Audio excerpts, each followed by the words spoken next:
First up, though, we want to talk law and order. A better debate, I think, or a more engaging debate on television last night, though it was all about Paddy Gower, it always is, isn't it? But one of the topics that was very much on the table between Chris Hipkins and Chris Luxon was law and order and police numbers. And the National Party have come out with new police numbers. The problem is, to my mind, they look very much like the new police numbers that Labor have committed to. So what is the difference on police numbers, frontline police numbers, between the two major political parties, with law and order or lawlessness very much a hot button topic for this election? To find out what the differences are, if there are any, we are joined by Mark Mitchell, who is, of course, the police spokesperson for the National Party and a former policeman himself. Mark, welcome to the program. Hey, thanks for having me on, Sean. All right. Look, first up, numbers-wise, is there any daylight between you and Labor in terms of your promises around police recruitment? Oh, there's massive daylight between ourselves and Labor. We take public safety seriously, and not only have we committed to additional 300 frontline police officers. As have they, Mark. So, so we've been very specific, and we've said that that we want our expectation is that we see these police officers out in the communities, highly visible, on the beat, developing relationships with shop owners and retailers, gathering the human intelligence, taking ownership of their areas. Being frontline police officers, right? Yeah.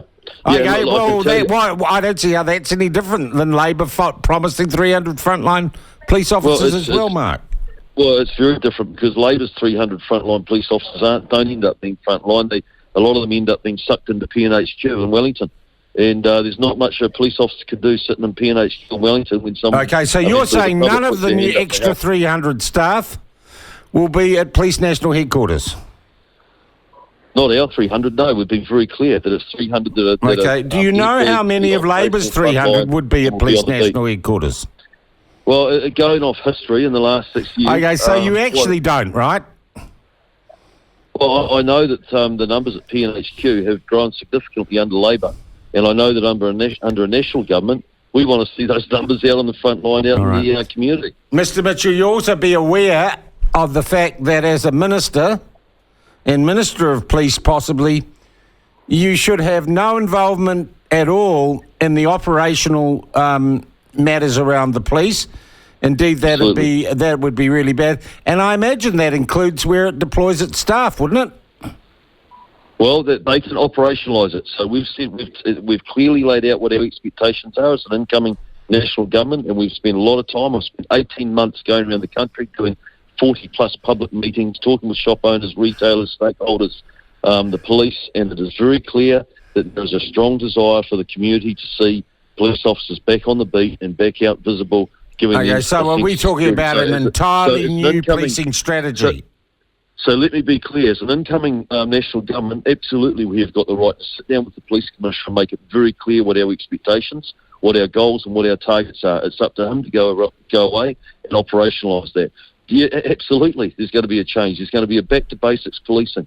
There's going to be back on the core role and away from this Labor's interpretation of this policing by consent, which has done nothing but create a very permissive environment for adult gangs and youth and juveniles offenders to operate in. It's made our police officers' job more difficult and more dangerous. They've lost respect, and of course it's made the public's, it's increased the risk to the public. Okay.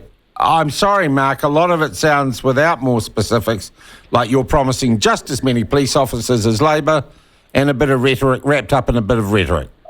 Well, I can't be any clearer to you, Sean, in terms of what we're going to do. Okay. Will there be a policy to put more police officers back on the beat, literally walking the streets? Correct. It's exactly what I've just said. Okay. When I talk about beat, I'm not talking about front line. I'm talking about out on their feet, just like I did when I joined the police back in Auckland Central, and I went straight out on the beat, and I enjoyed it. I enjoyed the contact with the public. I enjoyed building relationships with the shopkeepers and the retailers. I knew who the crims were and what they were doing. I had all that human intelligence. I actually took ownership of the area that I was responsible for. Yeah. And having a visible police presence gives the public a greater sense of security.